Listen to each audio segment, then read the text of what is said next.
తెల్లవారే వెలుగు రేఖలా పచ్చ పచ్చ పచ్చి మట్టి బొమ్మలా అల్లి బిల్లి వెన్న పాల నురగలా అచ్చ తెలుగు ఇంటి పూల కొమ్మలా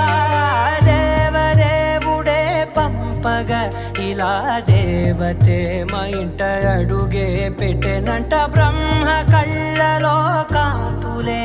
మా అమ్మలా మా కోసం మళ్ళీ లాలి పాడేనంట.